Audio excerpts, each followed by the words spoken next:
spring games at Boston College. I think I used to go with like 8 buddies. And yeah, they're not very big. Yeah. When I saw the SEC spring games and they had like 90,000 people at them, I was like, I didn't understand spring ball was like that. We'd probably get like maybe 2,000, 3,000 people at our games. Right. We had more than that, no? No, at the spring game. No, the spring game. game. No, we're talking about the spring game. No, not more than that. No, not more than that. Not in Boston. And we were college. good, and they've struggled a little bit the last couple of years. Man. I think the attendance is down a little bit more. But so, did you even have the conversation? I don't know if we've talked about the recruiting process. Like SEC wasn't an option for you. You were a good high school quarterback, or a great high school quarterback, I guess. But maybe I don't know. But no, were you good's probably a better. Okay, good. Yeah. So, was a team was a program recruiting Matt Ryan betting on the come? Like, we can see this kid could evolve into bigger things. I mean, take us through the recruiting process a little bit. Yeah, they would have to. I ran the triple option in high school. What? That's oh crazy. No! Here we go. Finn's gonna explode. Yeah, we were like 6 or 8 pass attempts a game, and just run the option. And I didn't really know any better. You just do it, and you go out there and play. And I knew that when we did throw it, we were pretty effective. So 4 of 6 is pretty good. Yeah, so 5 of 6, 100 yards and 2 touchdowns. So were you in the feeder program in the sense that you always knew that's the offense that was going to be run at the high school level? And I don't know, was it private high school or public high school? Or yeah, private high school. I knew the offense coming into it, but for me, my parents didn't really give me a choice. It was, this is, you're going to go here because it's going to be a great education. And, they always believed that if you were good enough, people would find you. Right. And I think that's the truth. I think regardless of, what program you're playing in, what offense, whatever, my dad always told me the cream rises to the top, and you just have to keep going out there and doing your thing, and, people will notice. And lucky for me that, people did notice. And at a camp? Was it at a camp in the summer? Or was it at? It blew my mind. So my sophomore year of high school, again running the triple option, and I'm like 6'5" and 220 pounds now, and I was about 30 or 40 pounds lighter. Wow. At the same height, and about 180 pounds, maybe 170 pounds. And after my sophomore year, just started getting all these letters, and I was like, this is crazy, and then after my, junior year, it was a little different back then, but after my junior year, I just started to get, a bunch of scholarship offers. And then my dad and I, after my junior year, went on like a 2-week road trip, and he took me to a bunch of the different places that we had offers from. And, I visited schools and worked out a little bit, and Boston College ended up being the right spot. Matt Ryan with us live in studio on Sports Radio 680 The Fan. And they weren't playing in meaningful games. Relatively speaking, I think your sophomore year, they could have beat Syracuse to go to a big bowl game, and you lost at home. Man, that was my first start. Right. Because your starter got injured. Yeah, he got hurt the week before we played Temple, and I was a redshirt freshman. If we would have won, we would have went to the Fiesta Bowl. We would have won the Big East, and we would have went to the Fiesta Bowl. And I walked in and threw 3 picks in the first half, and we lost about $15 million on that game. So yeah, that's terrible. And are we done with the Boston College talk, or no? We want to keep going? No, we're talking about college. See, Finn, right. we're talking about college. We were talking about Georgia. Yeah. So we always talk about the pros. We don't get a chance to talk, and we need to talk about college, like the way you got duped. Thinking that do you hear about this when he thought that Jay Wright was going? So I was out. Yeah, I was out of the country at the time, and son of a on a different time zone, and I woke up to see this. I was like, oh man, this is great. And Finn told you that Jay Wright was going to BC. I got that. It was like a Twitter message or something. Yeah. Finn sent to me, and then I thought he was messing with me, and I was messing with you. Little did you know. Yeah, I didn't know that, but and I think somebody was messing with you. It was April Fool's. Yeah, no, exactly. You think you'd see it coming, but I didn't. Yeah. What do you see coming for a guy like Aaron Murray, coming off an ACL, which scares me to death because he's working out with Gruden, and you kind of get all geeked up, and the adrenaline starts pumping. He's 5 months after surgery. And he's out there throwing the ball around like nothing's wrong with him. And then what do you see him doing in the NFL? And can he be a guy that can make it? Does he need to be? Does the height factor for you throwing the ball over offensive, defensive linemen help? And how does Drew Brees do what he does between those guys? Well, I think it helps. There's no doubt about it. if you're going to be a pocket type guy, I think that height definitely helps, and I'm fortunate to be the size that I am.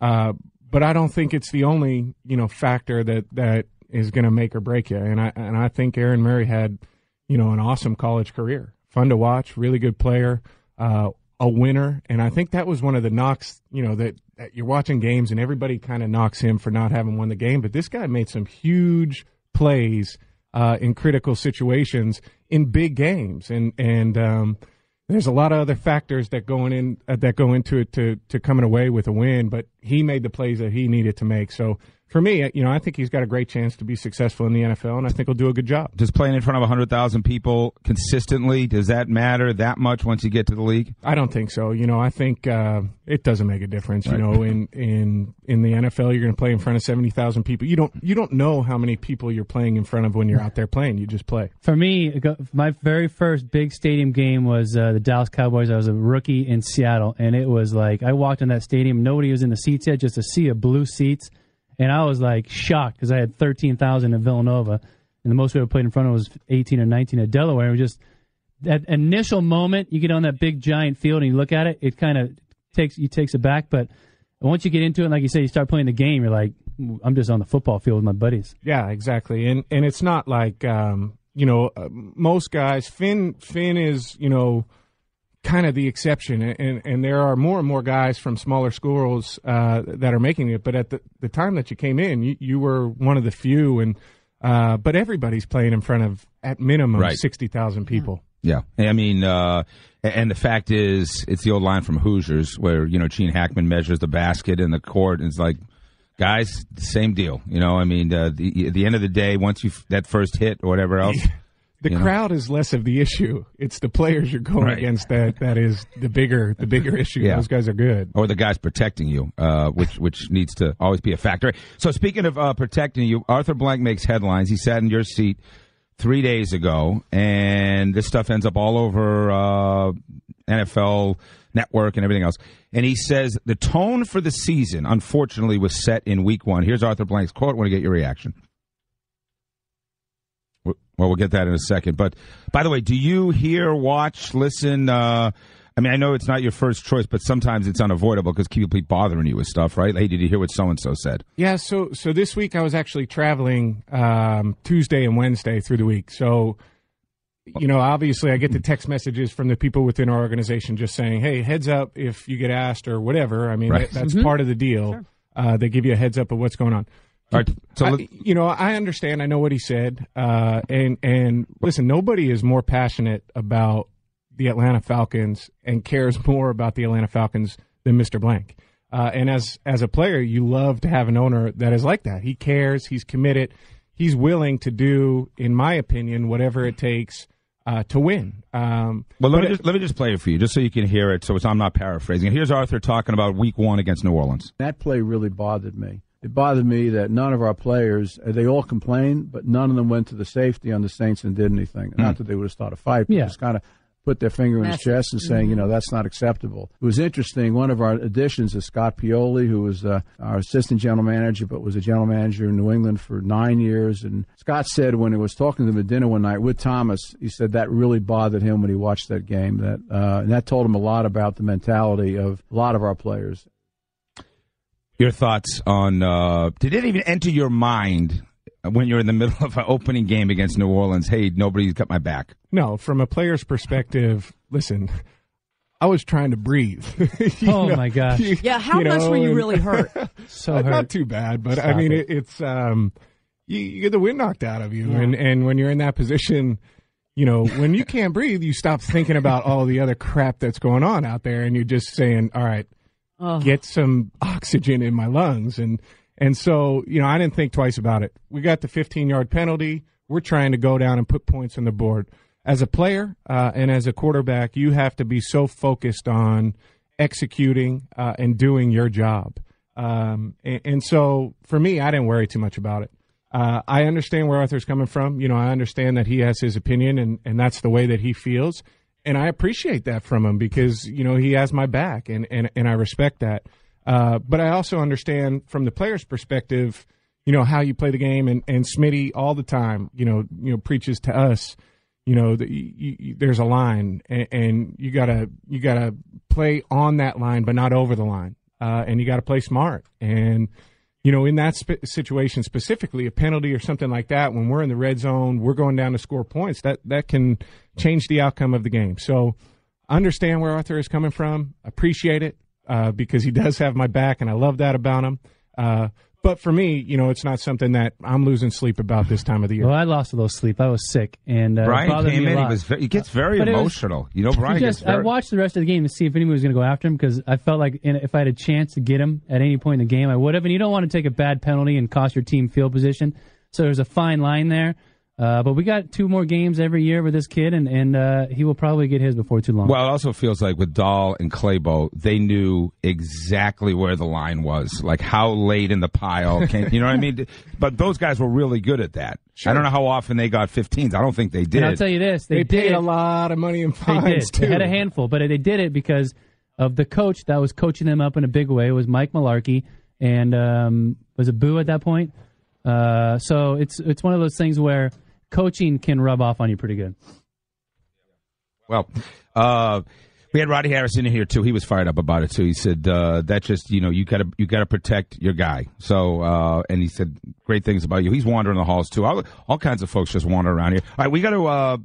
We got more stuff for Matt before we buy or sell him. I know this do you want to football stuff. Support. Hey, I want to ask you if in the draft, do you go to them and say, "I am begging you on my hands and knees to get an offensive lineman, Mr. Dimitrov"? Did that conversation happen at all? Certainly, we talk. And Thomas is as good as anybody at being open and honest with us, and includes. Some guys in the dialogue, and I think he's got a great pulse for what we need, and we'll see how it shakes out in a couple of weeks, but it's a two-way conversation. He does ask for my opinion, and I try and give him how I feel, what I think honestly, and try and do the best I can to give him some helpful insight. Yeah, I don't think it would be considered out of line or selfish for a quarterback to say I want big offensive linemen more. It's just like a guy in the defensive side. I mean, it is what it is. Not that you don't want your defense to be good. Oh, yeah. They let me go in 2010. Matt's like, we got to replace Finneran, see if we can get somebody who's good. Let's go. Julio Jones. Does that work? Yeah, maybe? Yeah, they said that's happened. Finn or Julio. Finn, Julio. Tough. That's tough. You know what he said? He patted you on the back and said, sayonara. It was real, man. Yeah. All right, let's buy or sell. You ready to buy or sell? Yeah, I just want to. Do you know what this is? This is huge. I gave him a heads up. Yep. It's not that complicated, really. But I either buy or sell. Yeah. So, there you go. Here we go. Ray Allen, buy or sell? We starting over here? Yeah, go. I want Matt to see how you handle this. One of my all-time favorite. Ray Allen's amazing, and also he's going to star. Spike Lee's doing a sequel to He Got Game, which is amazing that he starred in that as young as he was. But I buy Ray Allen. Bye. Played with Celtics for a long time. What he's done for the Heat, especially last year, that after Bosch got him that rebound and threw it out to him, hitting that three-pointer to keep that series going, unbelievable. Bye. Best shooter I've ever seen. 38 years old, LeBron James says he brings us youthful energy. Wow. How does that happen? Dude's in the sickest shape ever. His calves as well. are unbelievable, the calves on that guy. You know that after 32 for shooters, normally it's done. That guy has never had an issue. Brian Finneran, pimento cheese, buy or sell? I buy, and this place across the street, Tzatziki's, has this pimento cheese deal to die for. Oh, really? Look at you. I'm in. I sell. Thank you, Matt. Yeah, not my cup of tea. Not my taste. Yeah. I'm going to buy. I like it as like an appetizer when they serve it in that little bowl and they dip it in. And I know you do it because of the Masters, right? Of course, pimento the $2 sandwiches. pimento cheeses. It's an overrated cheese, Matt. I agree with you. Pay attention, everybody. The burlesque. Do you know what a burlesque is? I'm going to go back to steak. Poor Matt's going to cry. Yeah, I mean, listen. Dita Von Teese is at the Tabernacle this weekend. It is sold out to see Dita Von Teese. I don't know who that is. In the 40s, that might be fun. She's got tats all over. She's gorgeous. Yeah, I mean, now you have places, adult entertainment places, where you can take it a step further than burlesque. Oh, so really? Maybe, I've heard that. But the 50s and 60s, it would be fine. I sell burlesque. I'm going to sell that. I guess it depends what kind of mood I'm in. Yeah. But yeah, I gotta buy. Oh, look at you. What I'm looking at, yeah. All right. If Finn buys, I buy. He's my life coach over here. The glamour girl, femme fatale. Oh yeah, I definitely buy. Yes. I'm going to start with Matt Ryan. Buying or selling NFL return specialists? Buy.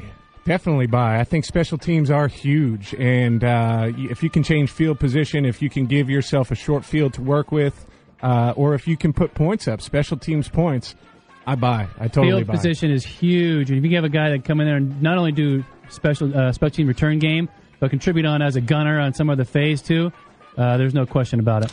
I will buy, but only slightly, because the way they're setting up the rules now, it's hard to really develop the return games at the same level. And you better be able to, Devin Hester, what kind of factor is he going to be in Matt Ryan's offense? Right. What kind of fourth receiver is he? So, I'd rather have a great fourth receiver than a great return guy. Yeah, ESPN's article was about how the greatest. You don't have a great fourth receiver. You have a guy that can contribute. Ask Peyton Manning if he's got 4 receivers. He has a great fourth receiver? I don't know. We got to do this another show altogether. Let's move on. Kevin Costner, buy or sell? Brian Finneran. Well, I believe in the soul. The small of a woman's back, the hanging curveball, high fiber, good scotch, that the novels of Susan Sontag are self-indulgent, overrated crap. I believe Lee Harvey Oswald acted alone. I believe there ought to be a constitutional amendment outlawing AstroTurf and the designated hitter. I believe in the sweet spot, softcore pornography, opening your presents Christmas morning rather than Christmas Eve, and I believe in long, slow, deep, soft, wet kisses that last 3 days. I buy. What's not to like? Some of the sports movies he's done, Tin Cup and obviously Field of Dreams, is that right? Yeah, of course. Just phenomenal. I buy. I like it for the love of the game. I think that's a great movie, too. So I buy. Didn't get the same props, but solid. The no-hitter he's throwing. And Draft Day starts is coming today, out. yeah. Did you see that? Because Blank said he saw it already. I haven't. I don't have the connections. I haven't seen it yet, but it looks great. It does. And I appreciate the fact that they actually got legitimate NFL teams. So like when you watch sports, one of my pet peeves is sports movies that are fake. Yeah, Any Given Sunday. Yeah. Domino talked about Any Given Sunday with it's tough to watch. Over the top. The Strikers versus the Sharks. Yeah, exactly. Buy or sell steak? David Letterman's replacement, Stephen Colbert. I tell it like it is. I calls them like I sees them. I will speak to you in plain, simple English. And that brings us to tonight's word. Truthiness. First reaction, I sell. You had anybody in the world, but I don't watch the Colbert Report. I love Jon Stewart, but first reaction is I sell. I probably agree. Sell. He's a clever, funny, intelligent guy, but I don't need it in my life. Yep. Buy or sell. Buy or sell doesn't matter. I'm watching Jimmy Fallon, so isn't it? That's what I said. Yeah, so good luck trying to compete. I like him. Yeah, I do. I like him, but Jimmy Fallon's killing it. Jimmy Fallon's my guy. I agree. All right, last but not least, big night tonight down at Lakewood. Lady Antebellum.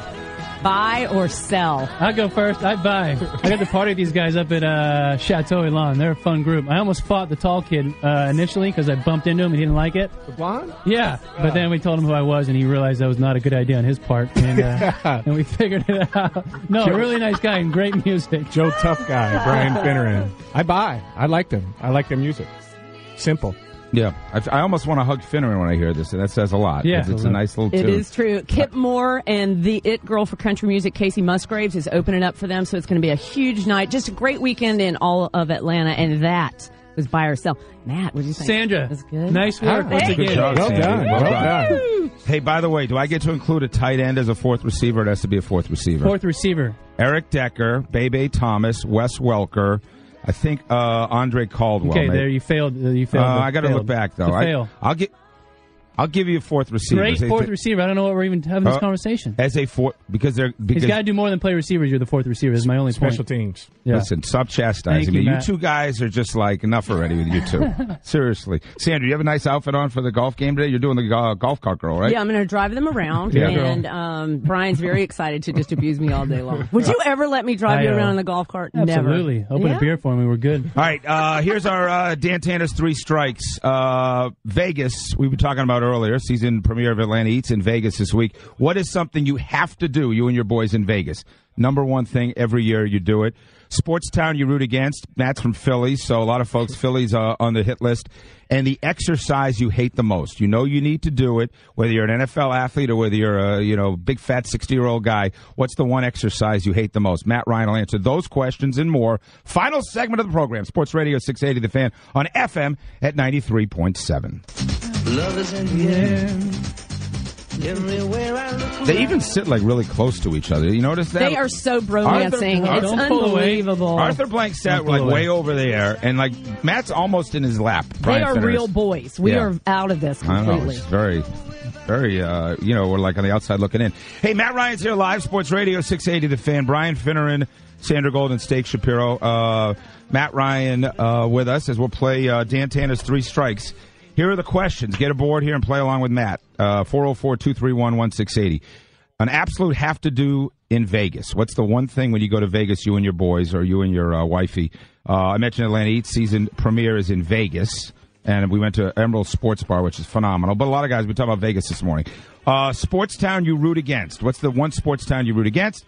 And the exercise that you hate the most, whatever it is. Finn, Matt? Before we get into that, let's talk a little bit about the 2014 Matt Ryan Celebrity Classic up at Sugarloaf Country Club. Who's playing? Finn's playing. Finn's in. Yeah, Finn's playing. We got a good showing from 680. There. We got Buck coming out, which Domino, I think's playing. Which is exciting. We're going to get a bunch of guys out there. A bunch of Falcons guys coming in, Chippers coming in. So great cause, right? Monday. Great cause for CHOA, Children's Healthcare of Atlanta. My wife Sarah and I have done a lot of stuff for CHOA in the past, and it's something that's near and dear to us. We're playing at Sugarloaf, TPC Sugarloaf. They're playing the Greater Gwinnett Championship there next weekend, so the course is very cool. It's absolutely perfect. It's perfect shape. Finn knows he's been playing, so it's going to be a great day. We're excited about it and raise a bunch of money for a great cause. It's going to be phenomenal. At the Greater Gwinnett Championship this year, guys like Billy Andre, Tommy Armour, a bunch of guys that you'll recognize, and Freddie Couples is going to play. So he's at the Masters right now and doing really well. He can do something there and come here and to the Greater Gwinnett Championship. It's going to be spectacular. All right, great tournament, and CHOA obviously nothing better in terms of spending time with an organization than that one. So have to do in Vegas, you and your boys. There one thing always it's part of staple. Yeah. So you said boys and then wife. Wife. So either one. Yeah, two different things. Okay, but, so if it's with the boys, I'm playing blackjack. Sitting around the table, all getting you a table, guys. and all of us sitting there and playing. If I'm with my wife, it's a show. The shows out there are unbelievable. And so we're seeing a show, doing dinner. Grabbing meals. You guys are big foodies. Huge. Awesome food in Vegas. Awesome food in Vegas. Expensive, but awesome food in Vegas. Well, you'll be all right. You'll figure out a way. You'll be Finn, Vegas, or sports town you root against? New York. Oh, all things New York. Growing up in Philadelphia, playing in Boston, being down in Atlanta, all things New York. Root against them. And what's the exercise you got to do you hate the most, though? Man, I've been racking my brain. It's either squatting or it's running. Yeah. Squatting or running, but I'd have to choose squatting. How much running are you doing, like in the off season and stuff? Quite a bit. Trying to stay in shape. I think that's one of the necessary evils of playing professional sports is that you gotta do it. But if I had to choose, getting in the squat rack's probably the worst thing. Finn, you got an exercise you hate the most over the years? Sit-ups, which I need to do more of. Yeah. Sports town you root against? I guess Philly, mostly. Yeah. There you go. What about you, Sandy? You got The walking lunges put a gun to my head. I hate that. They give you that. They say walk around the gym with those things. I don't want to do that. Crazy. Let's get Jimmy. Hey, Jimmy, you're on with the crew. Jimmy! Have to do in Vegas. Must do in Vegas. Turn the craps table. Nothing better than you and your boys at a hot craps table about 12:45 a.m. Somebody gets hot. Everybody's got a nice little buzz going. That's nirvana. If it happens once, you chase it the next 50 times, thinking I need that to happen again. Sports town you root against? Boston. Too many titles in that town. I know what you're saying. Oh, just take it is, brother. Pittsburgh now. The exercise you hate the most? Running. Do you run outside or inside? You on a treadmill or are you like running around Buckhead? Yeah, we're on the field. No. Oh, you're on the field. Not running the hills of Buckhead. No. Arthur, used to run all over the place. Hey, that's Arthur. He's a big runner. You know, when I first got here, you'd see him running out around the practice fields quite a bit. Yeah. At Flowery Branch. Hey, thanks Terrible running shorts, too, by the way. Yeah, thanks to our guests, Rodney Harrison and Matt Ryan. Engineer extraordinaire, Sean, great job. Jason Kovar is the producer of the program. And it's been a busy and fun week. Matt Ryan, enjoy your day and enjoy your bromance with Mr. Finn. It's been too long. I know, man. Too long. It's good to see you. Thanks for coming by. We're back. Thank you, guys. Monday morning, live at the Matt Ryan Golf Tournament to benefit CHOA. We'll talk to you then.